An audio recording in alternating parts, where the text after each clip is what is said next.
একজন ভাই জানতে চেয়েছেন যে সৌদিতে নাইট ক্লাব চালু হয়েছে, এ ব্যাপারে কোনো ভবিষ্যৎবাণী রসুল করিম সাল্লাল্লাহু আলাইহি সাল্লাম করেছেন কিনা। সত্যিকার এই সময়ে আমরা রসুল করিম সাল্লাল্লাহু আলাইহি ওয়াসাল্লামের ভবিষ্যৎবাণীগুলো যদি মিলিয়ে দেখি, খুব হতাশাগ্রস্ত একটা সময় আমরা পার করছি। সৌদি আরবের মতো একটা রক্ষণশীল দেশে বর্তমান যে কার্যক্রমগুলো করা হচ্ছে, সিনেমা হল চালু করা, নাইট ক্লাব ওপেন করে দিয়ে মানুষকে এ জাতীয় ফাহেশা কর্মকাণ্ডে মানুষকে জড়িত করে ফেলা, অন্যান্য দেশগুলোর মতো করে ফাহেশা কর্মকাণ্ডের প্রতি অধিক বেশি গুরুত্ব দেয়া, এ কাজগুলো হর হামেশা এখন সৌদি আরবে চলছে। নবীজি সাল্লাল্লাহু আলাইহি ওয়াসাল্লামের একটা হাদিসের দিকে যদি আমরা তাকাই, নবীজি সাল্লাল্লাহু আলাইহি সাল্লাম ঘুম থেকে জাগ্রত হলেন। ঘুম থেকে জাগ্রত হয়ে আল্লাহর হাবিব দুইটা আঙ্গুল এইভাবে একত্রিত করলেন। নবীজি দুইটা আঙ্গুল, এই আঙ্গুলটার নাম সাব্বাবা।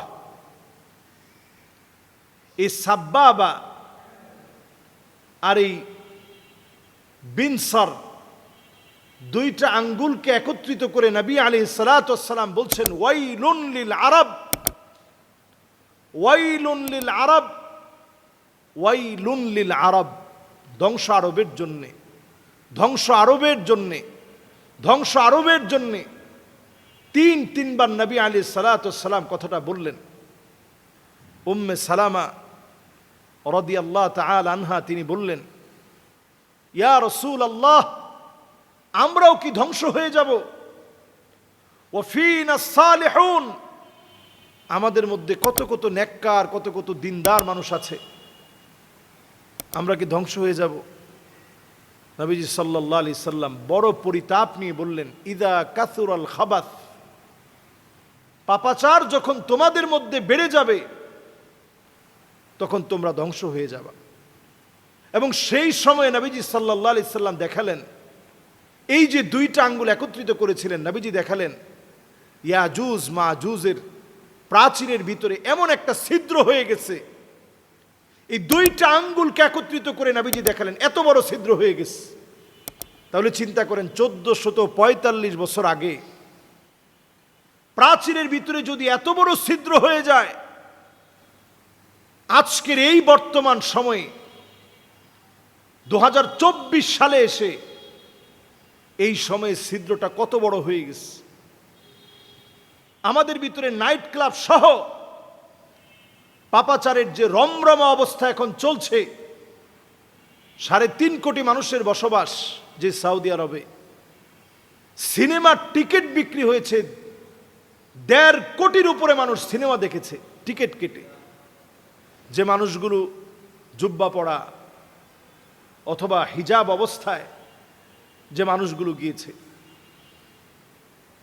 হ্যাপি হ্যালোইন পালন করার জন্যে, এই হ্যালোইন উৎসবের ভিতরে বিভিন্ন মুখোশ পরে, সৌদি আরবের জুব্বা সহ এই মুখোশগুলো পরে পরে সারা বিশ্বের কাছে ইসলামকে কলঙ্কিত করা হচ্ছে, নানাভাবে প্রশ্নবিদ্ধ করা হচ্ছে।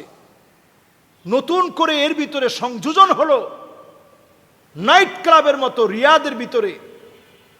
এই যে তারা নতুন করে যুবকদেরকে ধ্বংস করার যে পায় তারা হাতে নিয়েছে, মোহাম্মদ বিন সালমান তার সময়ে যে কাজ সে করছে, সৌদি আরবে ভীষণ 2030 নাম করে সৌদিকে এগিয়ে নেয়ার নামে রক্ষণশীল সৌদির ভিতরে যে কার্যক্রমগুলো সে চালু করেছে, আল্লাহর গজব প্রতীক্ষায় আছে। নবী আলাইহিস সালাতু ওয়াস সালাম 6টা বিষয় আঙ্গুলে গুনে রাখতে বললেন, উদুদ সিত্তান বাইনা ইয়াদাই সাআহ, কিয়ামতের আগে 6টা বিষয় তোমরা আঙ্গুলের মধ্যে গুনে রাখবা। এইভাবে গুনে রাখতে বলছেন। এর মধ্যে নবী আলাইহিস সালাতু ওয়াস সালাম শেষের দিকে এসে বলছেন, লা ইয়াবকা বাইতুন মিনাল আরব ইল্লা দাখালাতহু, আরবের এমন কোন ঘর থাকবে না যেই ঘরের ভিতরে ফিতনা ঢুকবে না। এখানে পুরা জাজিরাতুল আরবকে বোঝানো হয়েছে। পুরা আরব ভূখণ্ডকে বোঝানো হয়েছে। লা ইয়াবকা বাইতুন মিনাল আরব, আরব পুরা সীমানাকে বোঝানো হয়েছে। আরবি ভাষাভাষীদের ভিতরে ফিতনা ঢুকে যাবে, স্রোতের মতো করে ফিতনা ঢুকবে, সমুদ্রের ঢেউয়ের মতো করে ফিতনা ঢুকবে। আজকে সেটা পুরাপুরি বাস্তবায়নের পথে যেন আমরা মনে করছি। রক্ষণশীল সৌদিতে হিজাবকে যেভাবে হঠাৎ করে শিথিল করা হয়েছে, ড্রাইভিং লাইসেন্স মেয়েদেরকে প্রদান করার মধ্য দিয়ে শরীয়তের এমন অনেক বিষয়কে যেভাবে আস্তে আস্তে আস্তে আস্তে পাশ কাটিয়ে যাওয়া হচ্ছে, মিউজিক, বিভিন্ন কনসার্ট, বিভিন্ন পপ তারকাদেরকে এনে যে কনসার্টগুলো সৌদি আরবে হচ্ছে, সত্যি এটা আযাব আসার কারণ, ভয়াবহ আযাব আসার কারণ। এবং এই সময়টা প্রমাণ করে দিচ্ছে সময়ের বড় আযাব গজব এমনভাবে আসবে। নবী আলাইহিস সালাতু ওয়াস সালাম বলছেন যে মদিনা ফাঁকা হয়ে যাবে, উজাড় হয়ে যাবে মদিনা। চিন্তা করেন, সে আযাব আসার আগে আমাদের যেই সমস্ত উদ্যত্তপূর্ণ আচরণ প্রদর্শন করার কথা সব প্রায় হয়ে গেছে। নাইট ক্লাবে এখন বর্তমানে এটি পর্যন্ত নির্ধারণ করা হয়েছে যে ন্যূনতম যারা সদস্য হবে তাদের বার্ষিক ফি দিতে হবে 1,71,000 টাকা। 1,71,000 টাকা ব্যয় করে বার্ষিক ফি প্রদান করে রিয়াদের এই নাইট ক্লাবগুলোতে আপনি অংশগ্রহণ করতে পারবেন, সদস্য হিসেবে থাকতে পারবেন। কূটনীতিকদের জন্য সেখানে মদের ব্যবস্থা থাকবে, মদকে ওপেন করা হয়েছে। এমনকি সেই জায়গায় যদি আরো সুযোগ সুবিধা পেতে চান তাহলে সেখানে 2,51,000 টাকা আপনাকে গুনতে হবে। এই জাতীয় বিষয়গুলো যখন আমাদের চোখের সামনে আসে তখন বারবার নবীজির হাদিসগুলো চোখের সামনে চলে আসে। সালাসাতুন কুল্লুহুম আবনাউ খলিফা, প্রিন্সরা ধ্বংস করবে, ধ্বংসযজ্ঞ চালিয়ে যাবে। আজকে দেখেন, এর বিরুদ্ধে কথা বলার মতো কোনো আলেম যদি কথা বলে, অসংখ্য আলেম এখন জেলের ভিতরে আছে, জিন্দানে আছে, অসংখ্য আলেম অন্ধকার প্রকোষ্ঠে আছে। যেই কথা বলবে সেই জেলে যাবে। খুতবা চলাকালীন সময়ে টেনে হিচড়ে জেলখানায় নিয়ে যাওয়া হচ্ছে, বন্দি করে রাখা হয়েছে। আয়েদ আল কারনির মতো বড় আলেমকে, সলে মুনাজ্জেদের মতো বড় আলেমকে তারা অ্যারেস্ট করেছিল। এমনকি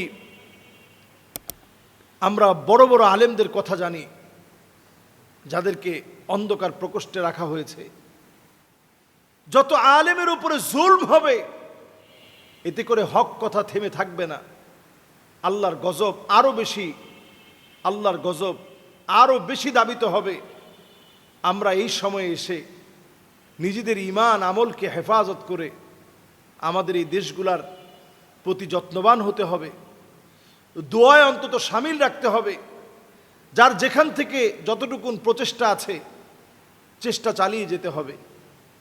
আজকের এই পৃথিবী ধ্বংসের জন্য আমরা মুসলমানরা এত বেশি অন্যায় করছি, আমাদের কারণেই যেন নবীজি সাল্লাল্লাহু আলাইহি সাল্লাম সব জায়গায় উম্মতকে সম্পৃক্ত করে কথাটা বারবার বলেছেন। সব জায়গায় যেন আমরা অন্যায় করে কিয়ামতকে ডেকে আনছি। ভয়াবহ আযাব গজব থেকে আল্লাহ আমাদেরকে হেফাজত করুক। আমাদের আখলাককে আল্লাহ রাব্বুল আলামিন পরিশুদ্ধ করে দিক। তাজকিয়াতুন নফস, আত্মার পরিশুদ্ধতার মধ্য দিয়ে সঠিক নেক মানুষ হওয়ার তৌফিক আল্লাহ দান করুক। আসসালামু আলাইকুম ওয়া রাহমাতুল্লাহি ওয়া বারাকাতুহু।